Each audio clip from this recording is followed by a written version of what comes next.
നമസ്കാരം, മലയാളി വാർത്തയിലേക്ക് സ്വാഗതം. ഹർത്താൽ പുരോഗമിക്കുന്നു.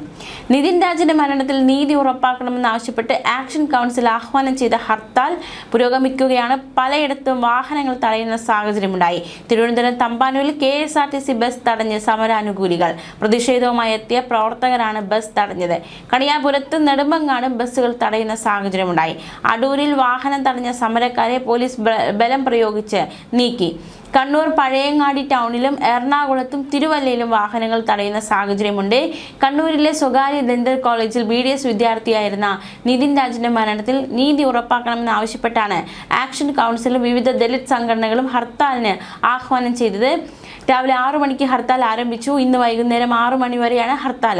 ബസ്സുകളോ മറ്റു വാഹനങ്ങളോ നിർബന്ധിച്ച് തടയില്ലെന്നും വ്യാപാര സ്ഥാപനങ്ങൾ അടപ്പിക്കില്ലെന്നും ആക്ഷൻ കൗൺസിൽ നേരത്തെ അറിയിച്ചതാണ്. പക്ഷേ ഇന്ന് അതിന് വിരുദ്ധമായ കാര്യങ്ങളാണ് തമ്പാനൂർ സംഭവിച്ചിരിക്കുന്നത്. തമ്പാനൂര് ബസ്സുകൾ തടയുന്ന സാഹചര്യമുണ്ടായി. ബസ്സുകൾ മുന്നോട്ട് പോകാൻ പറ്റാത്ത സാഹചര്യമുണ്ടായി. ജനങ്ങളൊക്കെ പെരുവഴിയിലാകുന്ന സാഹചര്യം ഉണ്ടായിരിക്കുകയാണ്.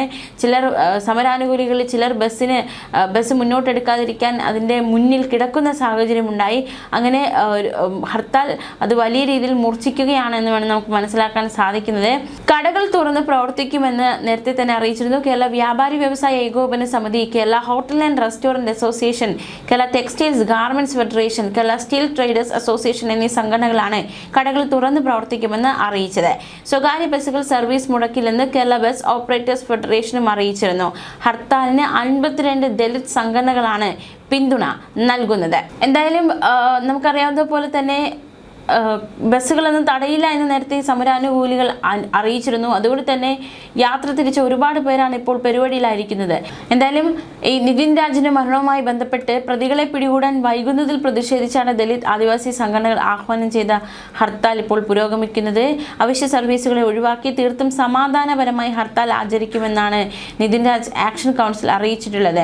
ഡെന്റൽ കോളേജിലെ അധ്യാപകരായ ഡോക്ടർ റാം ഉൾപ്പെടെയുള്ള മുഴുവൻ ആളുകൾക്കുമെതിരെ കൊലക്കുറ്റത്തിന് കേസെടുക്കുക, നിതിൻ രാജിന്റെ കുടുംബത്തിന്റെ പരാതിയിൽ കേസ് രജിസ്റ്റർ ചെയ്യുക, 10 കോടി രൂപയുടെ അടിയന്തര സഹായം നൽകുക, ജുഡീഷ്യറിയുടെ മേൽനോട്ടത്തിൽ കേസ് അന്വേഷിക്കുക, ഡെന്റൽ കോളേജിന്റെ അംഗീകാരം റദ്ദാക്കുക തുടങ്ങിയ ആവശ്യങ്ങൾ ഉന്നയിച്ചാണ് സംസ്ഥാന വ്യാപകമായി ഹർത്താൽ നടത്തുന്നത്. ഹർത്താലിന്റെ ഭാഗമായി വാഹനങ്ങൾ നിർബന്ധിതമായി തടയില്ല എന്ന് ആക്ഷൻ കൗൺസിൽ വ്യക്തമാക്കിയിരുന്നു. സമാധാനപരമായ പ്രതിഷേധമാണ് ലക്ഷ്യമിടുന്നതെന്നും പൊതുജനങ്ങൾ ഹർത്താലുമായി സഹകരിക്കുമെന്നും ഭാരവാഹികൾ അറിയിച്ചിരുന്നു. പാൽ, പാത്രം, ആശുപത്രികൾ, വിവാഹം തുടങ്ങിയ അവശ്യ സർവീസുകളെ ഹർത്താലിൽ നിന്ന് ഒഴിവാക്കിയിട്ടുണ്ട്. ഹർത്താൽ ആഹ്വാനമുണ്ടെങ്കിലും കടകമ്പോളങ്ങൾ തുറന്ന് പ്രവർത്തിക്കുമെന്ന് വ്യാപാരി വ്യവസായി ഏകോപന സമിതിയും അറിയിച്ചിരുന്നു.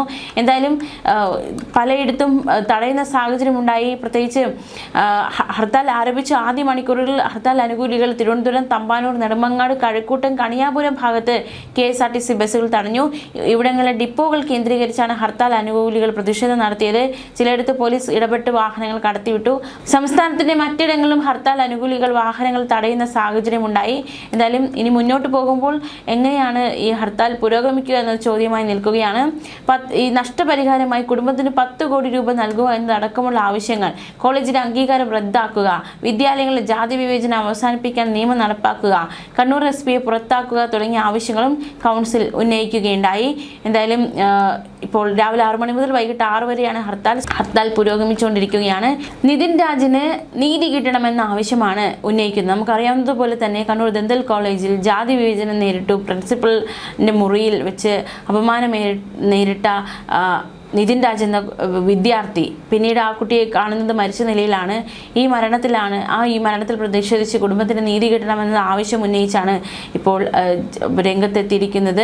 എന്തായാലും വലിയ രീതിയിലുള്ള ആരോപണങ്ങളാണ് തുടക്കത്തിൽ ഈ ഒരു കോളേജിലെ അധ്യാപകൻ റാമിനെതിരെ വിദ്യാർത്ഥികൾ ഉന്നയിച്ചത്. ജാതി വിവേചനം അടക്കമുള്ള കാര്യങ്ങൾ ഇവിടെ നടക്കുന്നുണ്ട് എന്നതടക്കമുള്ള ഗുരുതര ആരോപണങ്ങളാണ് ഈ ഒരു സ്ഥാപനത്തിലെ ചില അധ്യാപകർക്ക് നേരെ വിദ്യാർത്ഥികളടക്കം ഉന്നയിക്കുന്ന സാഹചര്യം ഉണ്ടായത്.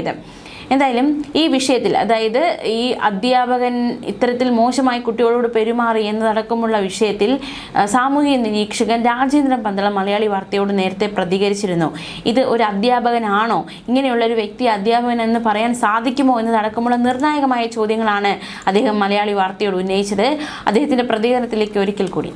വളരെയധികം വേദന എനിക്ക് തോന്നുന്നുണ്ടെന്ന് പറഞ്ഞാൽ, എനിക്ക് സത്യം പറഞ്ഞ അച്ഛന്റെ നെഞ്ചു പൊട്ടിയുള്ള കരച്ചിൽ കണ്ട് ഞാനും കരഞ്ഞു കേട്ടോ.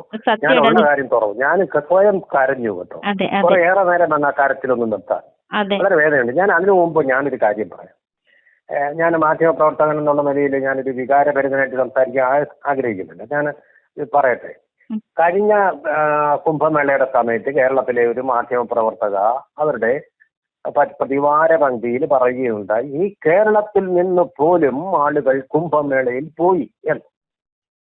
ഇപ്പോ അതൊരു വാർത്തയല്ല, അതൊരു വിവരദോഷം മാത്രമാണ്. പക്ഷേ ഇപ്പോൾ ഈ കേരളത്തിൽ പോലും ജാതിയുടെ പേരിൽ, നിറത്തിന്റെ പേരിൽ വിദ്യാർത്ഥികൾ അവര് വിദ്യാഭ്യാസം ചെയ്യുന്ന പ്രൊഫഷണൽ കോളേജുകളിൽ പോലും വിവേചനത്തിന് വിധേയരാകുന്നു എന്നുള്ളത്, അതാണ് നമ്മളെ നടുക്കേണ്ടത്, നമ്മളെ കരയിപ്പിക്കേണ്ടത്.